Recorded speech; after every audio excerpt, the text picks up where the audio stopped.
Assalamualaikum warahmatullahi wabarakatuh. Kembali lagi di Belajar Politik. Siapapun bisa berpolitik karena siapapun bisa belajar politik di Akal Politik.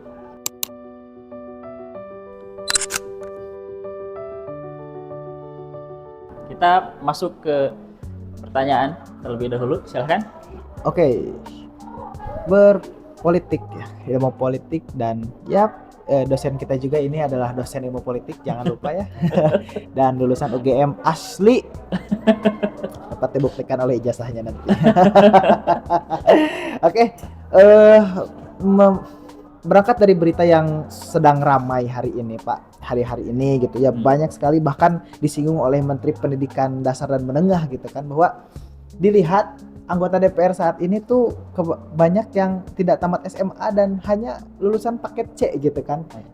Itu kan tadi disinggung bahwa politik harus harus filsafat dan lain sebagainya, tadi empiris dan lain sebagainya. Tapi kemudian di Indonesia saat ini, mungkin juga di dunia gitu kan, orang-orang yang mengurus politik itu bukan dari lulusan ilmu politik gitu. Sedangkan kan kalau misalkan mau jadi dokter harus sekolah dokter, kalau jadi pengacara harus lulusan hukum dan mungkin nanti ada ujian pengacara dan sebagainya. Kalau berpolitik mungkin tidak harus dari ilmu politik gitu, bahkan dari yang lain-lain gitu. Bahkan kan Jokowi juga kan Fakultas Kehutanan gitu. Nah itu sebenarnya kalau Gibran ya nggak tahu sih Gibran ya. Emang dia sekolah. Oke, mungkin kenapa bisa seperti itu, dan sebenarnya siapa yang harusnya mengurus politik itu sendiri? Baik, terima kasih. Jadi ini memang persoalan. Kalau kita tinjau dari segi filsafat misalkan ya, yang dikatakan oleh Plato bahwa yang harus mengurus politik itu aristokrat. Aristokrat itu siapa? Aristokrat itu dia seorang filsuf. Nah, pertanyaannya kenapa harus filsuf? Karena filsuf itu dia mengetahui yang baik, yang buruk. Dia mengetahui mana yang bermanfaat, mana yang tidak. Dia mengetahui nature, hukum alam itu seperti apa. Dia mengetahui kesejahteraan itu apa dan seterusnya. Oke, sehingga ketika mengambil keputusan, mengambil sebuah kebijakan, betul-betul kebijakan keputusan itu adalah sesuatu yang tepat bagi masyarakat. Nah, di kita ya, ini persoalan, setidaknya persoalannya dua, saya ingin menjelaskan. Satu, pendidikan.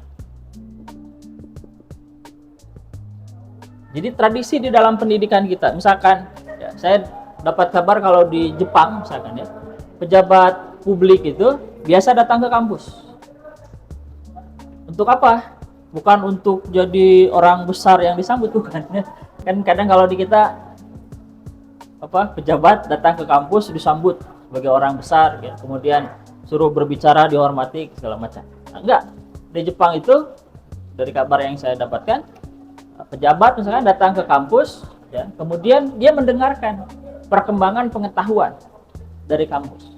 Sehingga secara pendidikan di kita ini ada budaya atau tradisi yang kurang mendukung.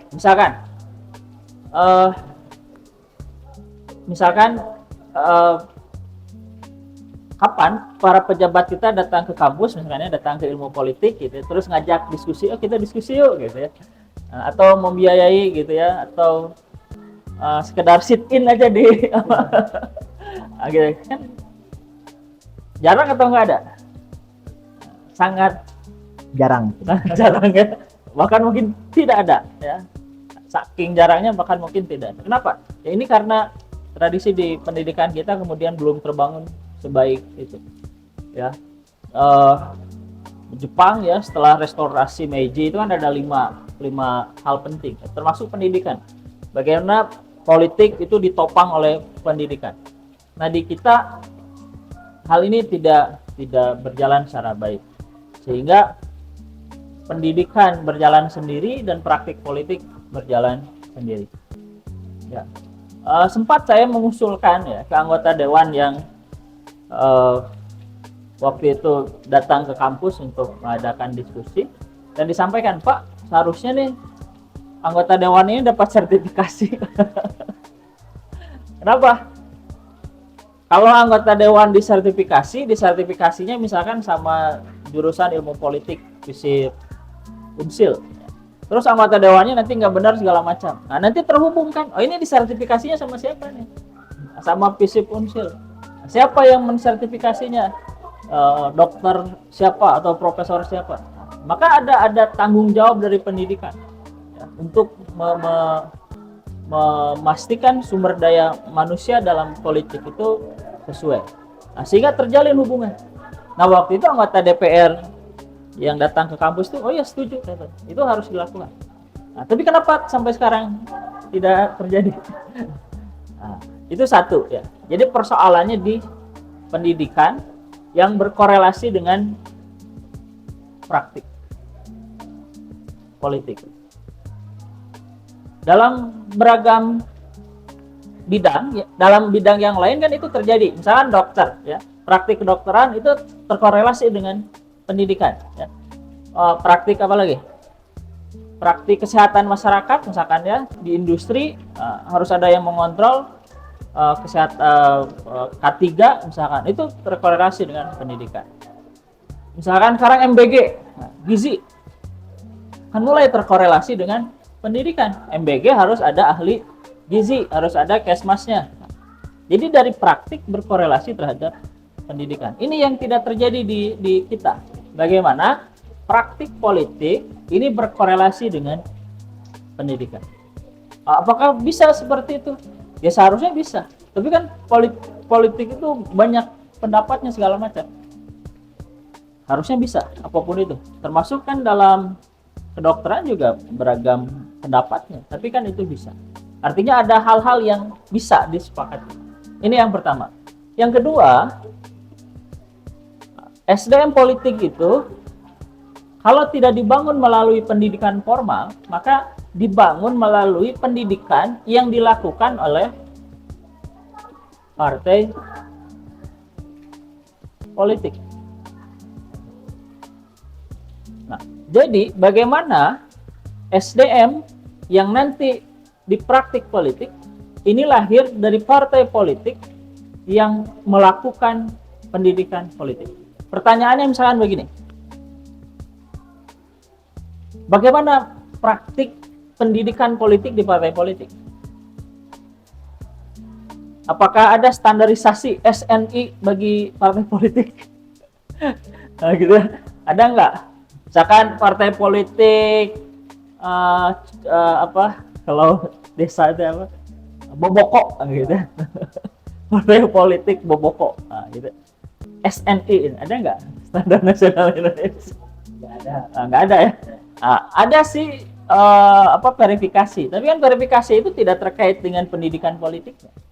Verifikasi partai politik itu dia terkait dengan mana anggotanya, ada nggak KTA-nya, tidak sampai kepada partai politik itu melakukan pendidikan enggak.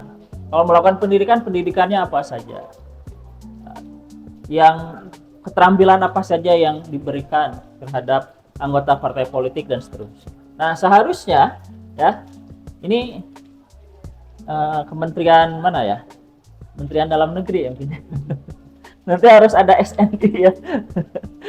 Jadi partai politik yang standar nasional Indonesia gitu. Nah, salah satunya termasuk di pendidikan. Jadi harus dibangun hal itu. Di negara-negara yang kualitas demokrasinya bagus ya. Misalkan yang paling saya hafal misalkan ya, dulu ada Perdana Menteri dari Selandia Baru, seorang perempuan, namanya siapa? Lupa ya. Siapa? Novel ingat? Enggak juga. Nah, masuk ke partai politik sejak usia 14 sampai 15 tahun. Dan kemudian dia dididik di partai politik itu. Kemudian meniti karir sebagai pengurus, sebagai asisten, terus sampai sudah berkiprah di partai politik itu sampai 20 tahunan, baru dicalonkan menjadi Perdana Menteri. Jadi panjang prosesnya di partai politik, sehingga ketika dia menjadi Perdana Menteri itu sudah dalam posisi yang matang, sudah mengecap sudah tahu merah hitamnya politik itu seperti apa. Nah, ini yang tidak terjadi di Indonesia. Partai politik didirikan, ya, sebagian memang melakukan proses kaderisasi. Tapi apakah itu sampai ke tingkat bawah sehingga membangun kaderisasi kita dengan baik? Wah, kalau begitu partai politik mahal. Nah, ya. Oh, partai politik mahal, ya makanya harus ada pendukungnya. Oh, partai politik mahal, makanya partai politik harus punya ideologinya. Partai politik itu didukung karena partai politik itu memiliki ideologi. Ideologi itulah yang menghubungkan antara partai politik dengan masyarakat. Kenapa masyarakat mendukung satu partai politik? Karena partai politik ini punya ideologi. Ideologi inilah yang membungkus, yang menyatukan antara partai politik dengan masyarakat. Nah, persoalannya partai politik ini ideologinya bagaimana di Indonesia? Sehingga ideologi itu harusnya berfungsi menyatukan partai politik dengan masyarakat. Sehingga siapa yang harus membiayai partai politik? Ya seharusnya masyarakat. Kenapa masyarakat mau membiayai partai politik? Karena masyarakat merasa memiliki satu kesamaan ideologi. Nah, kenapa masyarakat hari ini kurang hubungannya dengan partai politik? Karena masyarakat pun bisa jadi tidak memiliki ideologi, tidak memiliki cita-cita. Saya itu ingin masyarakat kayak gini, saya itu ingin pemerintahan kayak gini. Kenapa masyarakatnya tidak memiliki cita-cita seperti itu? Nah, dalam sejarah panjang di Indonesia, salah satunya nanti bisa dijelaskan karena politik masa mengambang, misalkan dari Soeharto, dan banyak lagi sebenarnya. Nah, jadi persoalan tadi ya, kok kenapa SDM politik di kita seperti sekarang, ya setidaknya bisa dijelaskan melalui dua cara ini.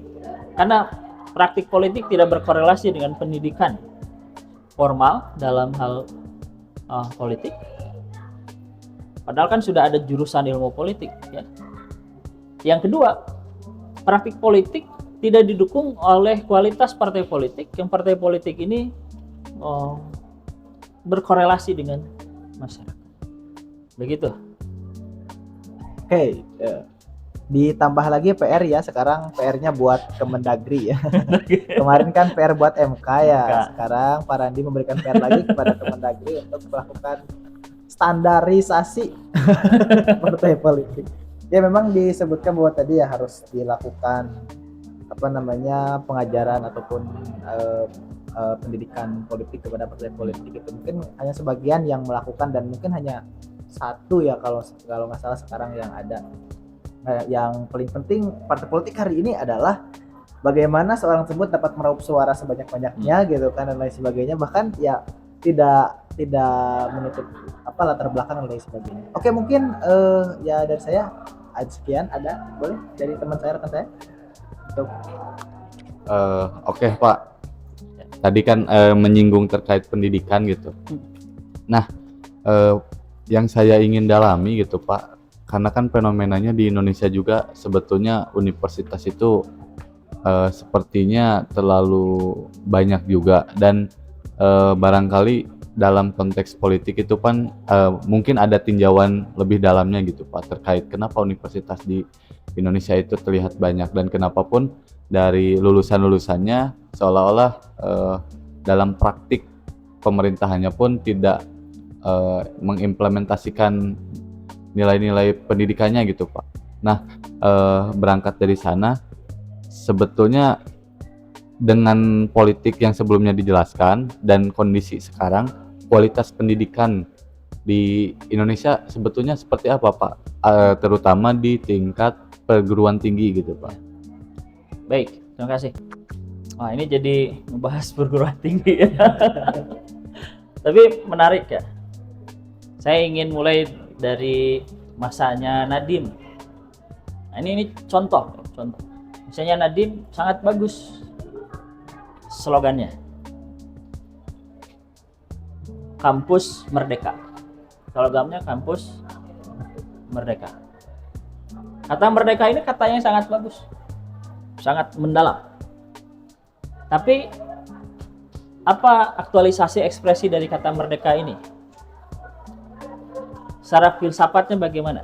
Kemudian dari filsafat diturunkan menjadi kekuatannya apa, arahnya apa, tujuannya apa, langkah-langkahnya apa.